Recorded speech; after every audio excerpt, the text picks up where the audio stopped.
What is going on, Nuggets Nation, NBA fans? I am Tom Leuthner. Welcome back to another episode of Nuggets Today. We are officially 1 day into the Nuggets offseason, which is not a good thing for me to say, but Scott Foster continues to run the Denver's plus minus up, and we will see what we can do throughout this offseason, but there are a couple topics that I want to cover right now. The first topic being David Adelman's performance. I think there's a lot to break down here, and I think that some of the negative things necessarily aren't his fault because there's nothing that you can do about the situation that he was put in. It made me a little upset watching him do certain things, and I will give it to him. His resilience throughout both playoff series were amazing. Went to 2 Game 7s, not fully on him, obviously, it was on the players as well, but went to 2 Game 7s, pushed 2 teams that have multiple superstars on it. Well, he only has one. You could argue that maybe he has 2. With the performances that we saw as fans, obviously, it didn't look like there was 2, except for a few games here and there. But the first thing I want to get into was the lack of depth that Denver saw. I think that there should have been more depth throughout the entire first series and second series, if you ask me. I know that those players may not be amazing, but a guy like Julian Strawther we saw came in and was a spark plug. A guy like any of the backup centers, if you ask me, Dario Saric, DeAndre Jordan, or Zeke Nnaji should have been getting more minutes because, again, we saw that Denver got out-rebounded in those non-Jokic minutes, and they continued to try to fight, but there was no fight when you have a guy like Peyton Watson coming in and being your center in those minutes. So a expanded rotation is what should have happened if you ask me.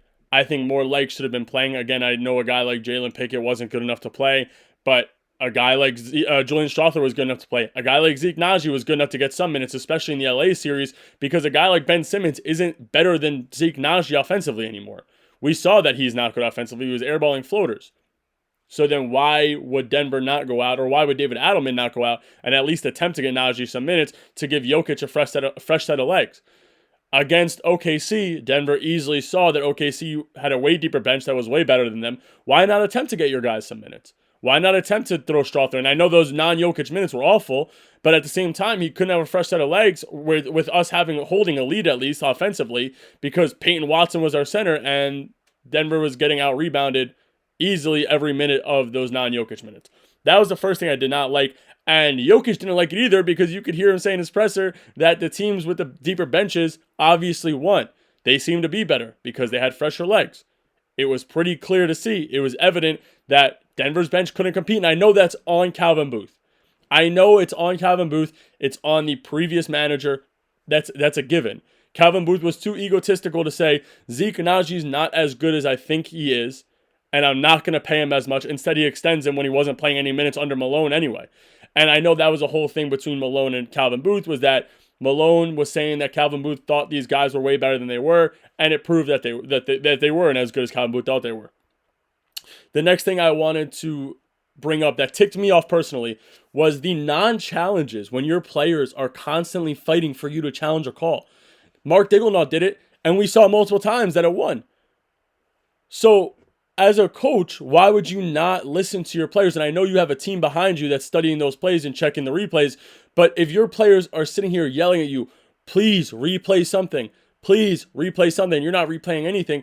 To me, it feels like if you're my coach, you don't have my back. I'm telling you that this didn't happen, and you're not going to even attempt to challenge it. You're not even going to check it out. You sit there, you look up at the scoreboard, and you're watching, and you're looking at the play. You're complaining about it to the refs, but you're not going to challenge it. Again, if I'm a player, I'm completely pissed off at that because you don't have my back, but you're arguing with the ref when you could easily just challenge us and give us either a jump ball or give us my one foul back. Again, if I'm a player, I get my foul back now. I have a foul to give, but you don't even want to challenge that and attempt for me to have that. So I feel like as a player, you wouldn't have my back. So that ticked me off as a fan. The constant change of defense was something that I understand. You want to throw off the offense of the other team. You want to go from zone to man to zone. And we were watching it, and Denver was doing it every 3 possessions. They were going from a 3-2 to a 2-3 to a 2-1-2 to man. And again, I understand it, but the zone was not working, and we saw that. And I've been saying that since the Clippers series. That zone didn't work because once teams started to get hot, it was over. The man was working for a little while. Jokic was playing his fine defense, and everybody's, that's the thing that's going to throw it off. He was able to guard Hartenstein, except for when Denver went into the zone, and that's when you saw more of those floaters. Jokic attempted to stay out of foul trouble, and he was trying to close out without getting a foul, because obviously we saw the officiating wasn't amazing. But at the same time, stick to one defense. Let your guys get comfortable on defense. I think the constant change in zone is smart if it's working, but it was not working. That's something that I was a little on the fence about. And the last thing I want to say was he was able to take accountability during his pressers, which is what I liked, but he never made the changes that he took accountability for. He said, the rotation might be low, and that's on me. But then you don't change the rotation in the next game, so I'm not really understanding. If you're going to say that it's a short rotation, then why not attempt to switch that and make that change for your team? Anyway, what I want to get into is something positive, and that is look back at Jokic's season. And I know everybody, unless you win, that's not a successful season. But if you look at some of the things that Jokic did this year, the first point, he easily had the worst supporting cast. And I'm not saying that our team was terrible, but if you look at the full-on supporting cast from man 1 to man 13, he had the worst supporting cast, at least in this last round in the playoffs. And in both of the matchups that he played, he had the worst supporting cast. This season, he averaged 30, 13, and 10. He was first in triple-doubles, first ever 30, 20, and 20 game. He had the most points ever scored in a triple-double in NBA history, the most triple-doubles by a center, first non-point guard to ever average a triple-double, top 3 in the NBA in points per game, rebounds per game, assists per game, and steals per game. He led the entire playoffs in his 2 rounds there in points, rebounds, assists, and steals.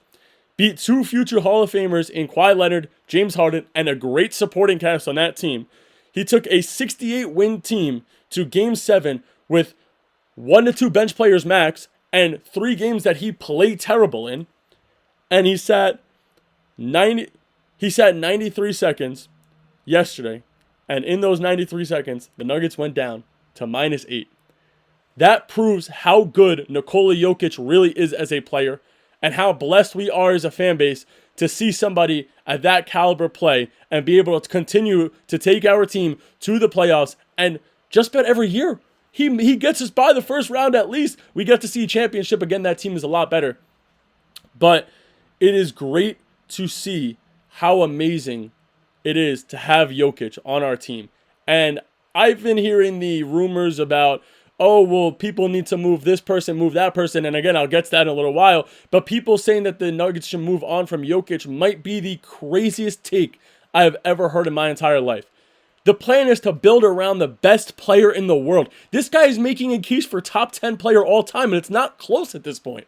You want to look at guys who played in the 50s and 60s and say they're better than Jokic, but this is one of the most talented players that anybody has ever watched, and there's no denying that. Everybody says, well, the defense, and I understand that. I get it. But at the same time, offensively, this guy might be top 5 players that I've ever watched. This is me personally. In my 25 years of being alive, he is easily a top 5 player that I've ever watched all overall offensively, not just scoring, because I know obviously a player like KD is better. A guy like Steph Curry is better offensively when it comes to scoring, but Jokic is amazing, and I will never take for granted what this guy has actually done for this organization. It truly is amazing, and I feel blessed to be able to watch this guy play basketball every year, and to see what he's able to do is truly amazing for the organization. The next thing I want to get into, I just wanted to briefly talk about Jokic, because obviously everybody knows how amazing he is, but the stats that back it up are insane. This next topic that I want to get into here is the crisis in management that Denver has had, the past and what's to come. Obviously, we look at the past, and it was a lack of depth around Jokic. It was a lot of Booth versus Malone rather than them two being together and getting each other the help that they needed. We gave up 2 players that we didn't need to give up, or Denver gave up 2 players that they didn't need to give up last offseason in Reggie Jackson for cash considerations and KCP. I know that they didn't want to overpay for KCP, but Reggie Jackson might have been the piece that we needed. Russell Westbrook was fine when it came to intensity, but he was nowhere near the level of a player when it came to a point guard that we needed off the bench that Reggie Jackson was. Reggie Jackson proved that he belonged in the Denver organization, won us a championship as a bench point guard. Obviously, he didn't win us the championship, but he was a bench point guard and played critical minutes for those Nuggets teams. So I wasn't really understanding And another thing I still don't understand is if you look back at the draft that Peyton Watson was drafted in, you look at a guy off that drafted right after him, and Andrew Nemhard. You look at a guy that was drafted right after him, and Jalen Williams. But you took a guy who wasn't a starter on his college team, and I know it was the last pick in the first round, but I'm not understanding Calvin Booth's ego and why it wasn't an organization choice at that point, because Calvin Booth proved that he wasn't able to draft great players. Christian Brown was amazing, right? And I understand that, I believe, right outside the lottery, if not right inside of it. But at the same time, those late picks are what made Denver great throughout these years. We took MPJ. I know he wasn't a super late pick. Jokic was a late pick. MPJ was a later pick in the first round. A guy like Bol was a late pick, and we should have kept him because he was that good. So that's another thing that hurt when it came to management. And this last topic I'm going to get into here, and this is a big topic for me, right?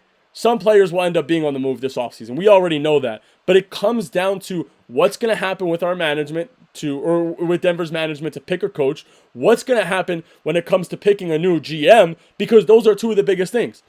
When that GM and that coach come in, that's when we will see what players get moved as a fan base. We get to cheer for it. And I would not be surprised if you see, as a fan, maybe a package for Murray. I will not be surprised if Denver's organization attempts to move on from Michael Porter Jr. because of the injury history, because of his contract, and because of the work that he was not able to put in, and regardless of injury or not, what we have seen in the playoff runs, especially in the finals run as fans, what he wasn't able to do. So I already know that everybody as a fan knows that people are going to get moved, but I think personally that MPJ will be on the move more than likely. I think that Zeke Nnaji will be on the move more than likely, and I wouldn't be surprised if Denver fishes offers for Peyton Watson, if Denver fishes offers for Russell Westbrook if he accepts his option, if Denver fishes offers for Dario Saric if he accepts his option, and if Denver fishes offers, doesn't trade him, but fishes offers for Jamal Murray. Anyway, with that being said, since it is the offseason, there's going to be a lot of rumors going around, a lot to talk about. That's all I got for you guys today, Nuggets Nation. Hopefully, there's some positive news. Hopefully, we see a GM soon. Hopefully, we see a coach extension soon. And hopefully, we see some moves that help our rotation out and help our team out throughout next year. I already have been doing my research, studying some things that I liked, but I'll talk about those in the next couple episodes. Thank you guys for checking it out, and I'll talk to you guys soon.